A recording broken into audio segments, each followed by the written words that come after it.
All right.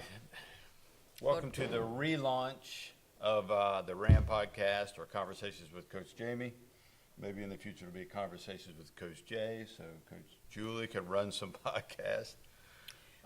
Don't nominate me for these things. You have been nominated. I don't like being on camera. You know that.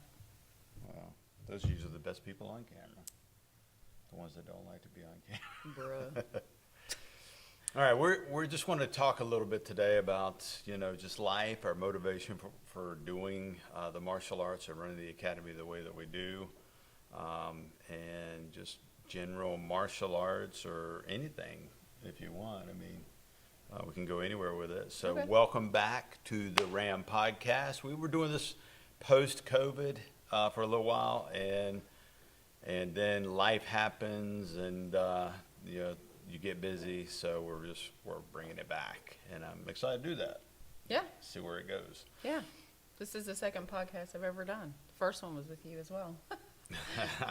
I'm not very interesting. So. Well, last time we didn't have video, and yeah. so we'll have some fun. So just there's a big event tomorrow night, right, on Netflix. There's a fight coming up, and I know you and I have I know I personally have kind of taken time off from watching MMA because I spent years, coaching, and so my entertainment time a lot of times isn't watching fights these days, to be perfectly honest with you. Same, yeah. But I am planning on watching the fight tomorrow night. Yeah, I might tune in. We'll see. I mean, you being a female martial artist, I just want to kind of get your take on it. Are you sure? Of course. Okay. We can edit.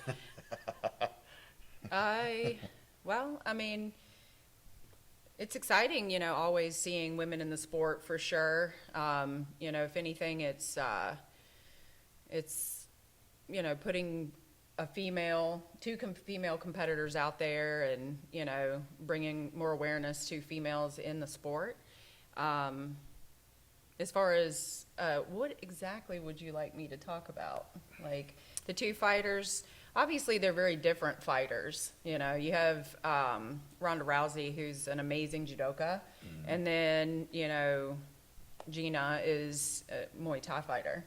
So I really looked up to Gina a lot when I started kickboxing back in 2006. I was very interested in her and her fighting style at that time. I was just training Muay Thai, so to me she was very inspiring because she was very poignant and elegant, but also very scary, So that was something that intrigued me about her. For Ronda, obviously, big fan of her abilities, grappling abilities, and I think she's extremely talented, other than Kayla Harrison. I don't know if any other judoka, and I'm sure there are many, but I don't follow it enough. Mm-hmm. I think, on that piece, it's like when you're so immersed in martial arts all the time, it's almost like I'd like to take a break. I don't want to, it used to be that I see videos on Instagram and I'd watch them, and now I'm just like, it's just a lot. So, but, on that piece, Rhonda, she's definitely got a very amazing skill set. Obviously her kind of weak point is going to be the striking, which is, that's what happened with her in the two fights that she lost. And for Gina, it's going to be the grappling part. So it's going to be interesting, entertaining, obviously, But, as far as, I don't know. I just have a hard time with all of the rhetoric that goes around promoting fights. I look at it like, they're both in different places in their lives, but, like for Ronda, this is her thing. I mean, she's a fighter. Gina seems to have more of a broad, I think Gina's, this is just my feeling on it. I think Gina's more on a personal quest. Mm-hmm. I don't think it's the notoriety or even the win, to be honest. I don't think she's really deeply rooted and attached to winning. I think this is something that she's doing for herself after it seems like she's had an extremely hard time. She I think I saw today she's lost 100 pounds, and Oh, wow. yeah, Okay. which, you know, her weight got up there, and Mm-hmm. actually she weighed about 10 pounds more than I did when I started training. So, and that was a big motivator for me, was the fitness, just to get involved with training martial arts, and I just apparently had a knack for it. So, Yeah. Well, I have my bias. I think, considering our background, we could talk a little bit about that today too, because a lot of people don't know how we got into this space. But personally, I think if you would have taken a run at, the timing was not the same. And Yeah. the women's field wasn't even existing at that point. It was very, very new, but I think you would have done very well in the MMA space if you would have gone with a competitive route. I appreciate that, but Yeah, I mean, I've been on the other side of getting hit by you, so have some other people, and I think you have a talent for it. But that can bring us to this topic here, which is motivations. We did this with an interview with you a little bit before, which was, why did you get started?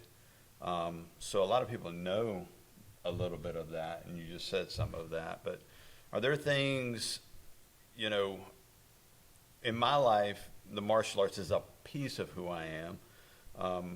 And my identity is not all wrapped up in that, you know what I mean? So I had to keep it very healthy in my mind. But I know the motivation that I had when I started, with our background, some people may know this, may not, we were thrown into a weird, like a lot of families are, we're not special in this way, but this is our experience. We were thrown into a weird situation with our home life when we were both very young. I was 12 and you're 6 years younger Yeah. than me, so. yeah.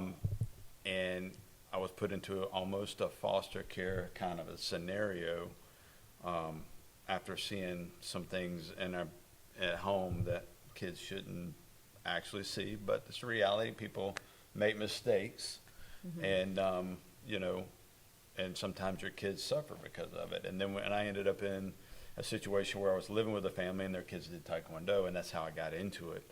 So for me, a shy kid, kind of a little bit ADHD, I had trouble in school, and then thrown into a weird life situation where when I was in the home of a very caring family, I love the family and the kids that were there. They were good friends of mine, but it wasn't my home. It was a Right. very strange space to be in. All of a sudden you're 12, now you're living with another family that's not yours. Yeah. So it helped me through some very difficult times Yes. in my teen years. And so because I got hooked on the positive things, it kept me out of the negative things that could have Yes. gone alcohol, could have, Yes. gone Yeah, a yeah. very Very different easily. route. Yeah. I think a lot of people expected us to be in those train wrecks, and Maybe in jail or something yeah, like that. yeah, for sure. Yeah, I think back on that time, and I don't know, it taught me resilience, I guess, more than anything. But I think you kind of escaped some of the scariness of it. But there's 4 of us. A lot of people don't know we have 2 other siblings, but 5 technically. yeah. So, and I say my first martial arts teacher was Jeremy, my other brother, one of my Yeah. other brothers, because him and I fought a lot, and he taught me definitely how to take punches. That's for sure, and to be able to keep going forward afterwards. So, but yeah, I mean, and then I watched you come up through Muay Thai and in your competitive years. I think the last fight you had, I had just turned 18. And I remember sitting in the front, well, not in the front row, but close to the ring, and I was terribly anxious for you, obviously. And you had fought a couple times before. But I guess I just, I assumed that if you're training to fight, like, and if that part scared me. But now that, on the other side of training for a long time, my competitive side kind of scares me, to be honest. Same. 'Cause, yeah. Same. There's a mental space that I would wander into that was I think maybe could be tied to some of the things that we saw growing up. Yeah. And I didn't hang out there very long. I quickly moved into the help people with the martial arts, all the positive sides of things, the motivational sides of things. But when I competed, and there were some dark days where my self-identity was so wrapped up in it that it wasn't a healthy activity for me. And I noticed that early on, so I quickly went into learning jiu-jitsu and just learning different martial arts for different reasons. So Yeah. I think martial arts is a great way to humble yourself, because before I started it, like, I had like a chip on my shoulder all the time. It was probably no, I was never a bully. Like, I hate bullies. I was probably like, I don't know. I'd like to help people in that I thought I could fight, and if I saw a bully, I would try to step between in that gap, And it happened sometimes with John when he was little, and then other friends that I've had, and that sort of thing. But you realize pretty quickly when you start the sport that you really don't know what you're doing. Nope. And like that's, I think even a little bit of training, obviously is going to give you, raise your skill level, raise the awareness, all of that. But, training for a while is the key to real self-defense, to remove the thought process, but also the emotional side of it, because even as a new martial artist, I say new, I mean, like, even years of 5, 6, I would still get emotional if somebody hurt me, like hit me and it hurt, and so it's taken a long time to kind of hone that part. I have to tell people in here, this is the lesson had to learn myself is, harnessing power is a skill, and taking the emotion out of things is a skill. Yeah, So, being stoic about Yeah. things. does that tie us back to the Ronda Rousey fight? Oh yeah, I did. Yeah. Okay, No, maybe I mean, took that's a good, yeah. Segue in that, just, I guess the difference, like, Ronda is so incredibly competitive, and I think, that's it's a very important part of, being out there, putting yourself out there. But also the humility part is just as important, Yeah. And the ability to take wins and losses Yeah. with grace is definitely a hard lesson, but it's one Yeah. that you really, like, as a competitor, or even, just training here, like training for the hobby of it is very important. Well, I've learned to start looking at a loss scenario as a way. You learn so much in the times where you fail, and Absolutely. I think I've gotten to the point, and it's only taken me 50 years to understand that a loss and failure is more or less just data. Yeah. So Yeah. just approach it scientifically. Throw yourself out there. You only get one time around, and if you have a failure, hey, you woke up this morning. Right. Exactly. You got to test yourself.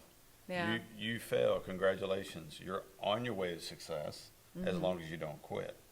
You have to go back and adjust. You have to take it in the right spirit. And nobody likes to lose, but No. and that I think in life we go through series of seasons of being comfortable. We'll sow seeds. For sure. We'll have a harvest. We get comfortable, and then something curveball will happen, and then you'll go, "Why did this happen to me? I'm very uncomfortable. I shouldn't." The entitlement starts to set in. I shouldn't be uncomfortable now. But the reality is, and I'm a big believer, I have faith, and I have my Christian worldview. So I think God has thrown me in situations where he caught my attention through being uncomfortable. And then I go, oh, wait a minute. Now I can hear what he has to say. Because now my ego is, is broken. I can put that aside. God, what do you want me to do now? Let me hear, what am I supposed to do? I'm in a season now where my whole motivation for doing martial arts is not about being the best martial artist. It's about being the best servant and helping other people reach their full potential. Yeah. So when I think about what am I supposed to do now, and it's one word, I'm supposed to serve the people around me. Yeah. And to be honest, it takes a lot of weight off your shoulders. Like, I'm just here to serve you and to help you. The way that the martial arts helped me, the way that God gave it to me to help other people, that's what I'm here and called to do. And man, the lives of the people in the academy that have been changed, just anywhere from just gaining confidence to weight loss to, overcoming social anxiety, to kids being able to focus, people believing they're in themselves where they didn't have any belief before. I mean, that's the way that it affected my life, and that's what I love about it. I don't think I'd be involved in this business if it were all about beating people up. No. I have no interest. I would hate it. I mean, yeah, It's fun. yeah. I mean, And you have talent for it. I mean, in certain scenarios. But yeah, I agree with that. A lot of times people, and I'm, was like this myself, and, I have a lot of passion for getting women involved as well as, they have this preconceived notion of what training in an MMA school would be like. And I really hope that RAM is kind of, most people have that negative connotation attached to MMA.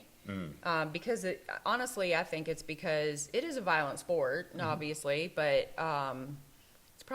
it's promoted for big events. It just seems like there's all these people that we want to beat each other up. We got beef, et cetera, et cetera. My Instagram fit photos.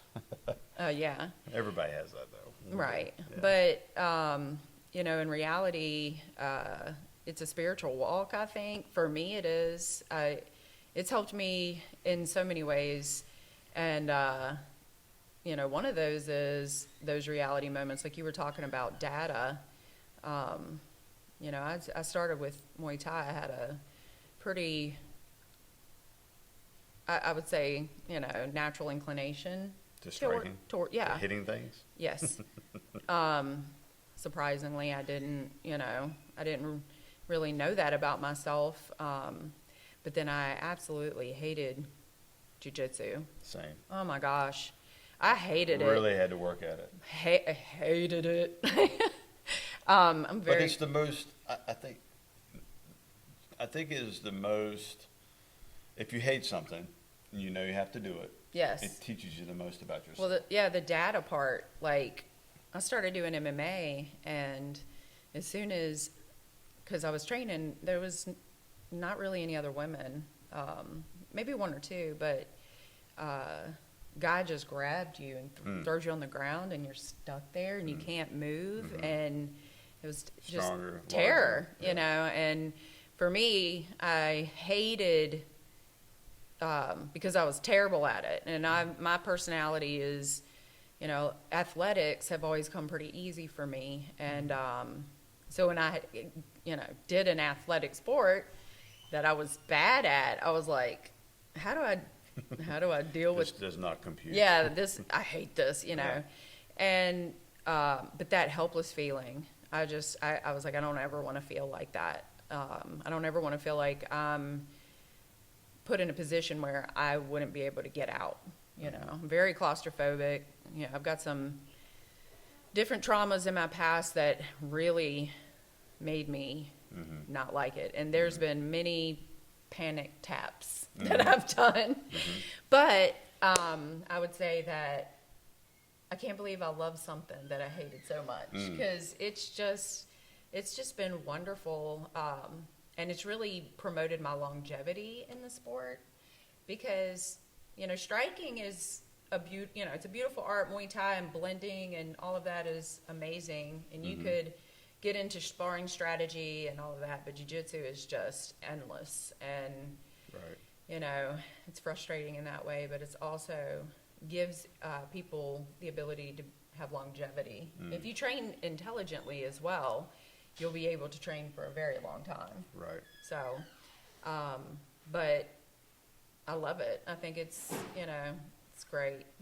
Well, our first relaunch episode is 20 minutes. We're going to go from here. I'm sure we're going to have many more conversations, but final thoughts.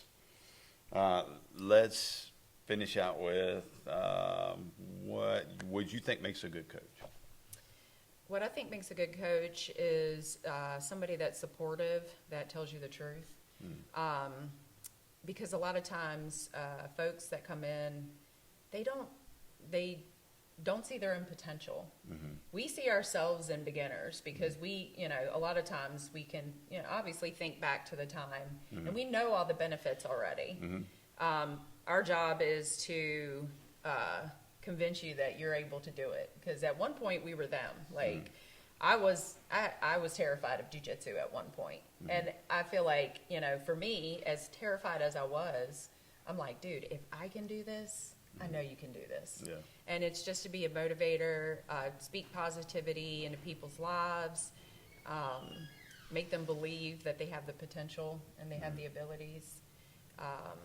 And sometimes that's tough because we're one, you're one person and you have like hundreds of students. Yeah.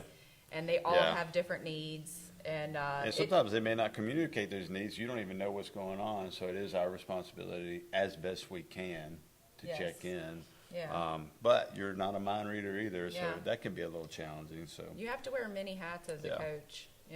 You're teaching all ages, you're teaching kids, you're teaching adults, you're teaching competitors, you're teaching hobbyists. And like I said, everybody's got different backgrounds and everybody has different desires from training. And, it takes a special kind of person. I've trained under coaches that I couldn't stand. yeah. Not here, but we've had people come, I'm not going to obviously, but, I've had done training sessions with some coaches that I'm like, if this was my coach, I wouldn't have lasted a day. I wouldn't have lasted a day. The influence was, because there's authority coaches and there's influence coaches. Yeah. I really like to personally move over to the influence side of things. Authority would be like somebody yelling, like the Cobra Kai. Yeah, that was kind of that was the vibe, and it was very like, you don't know what you're doing, and so break you down. I think, and sometimes that is necessary for people that are maybe going to shut that cage door. Right, And yeah. but I think you need to build that influence to the point where you're that person and you have a rapport to where you can speak honestly and very bluntly to this person, but that takes time. And if somebody just comes out the gate like that, with somebody who's having a hard time believing they can even do this, I personally don't think that's the right approach. No, I don't either. But I will say I've had people tell me that I was never going to be good at something, and I would usually die too, trying and that's why to do it. So that's why yeah. yeah, but it was either I would have a very negative response, but I think for me as a coach here, I'm so thankful that my motivation now in this season of my coaching life, of my professional life, is different than when I started.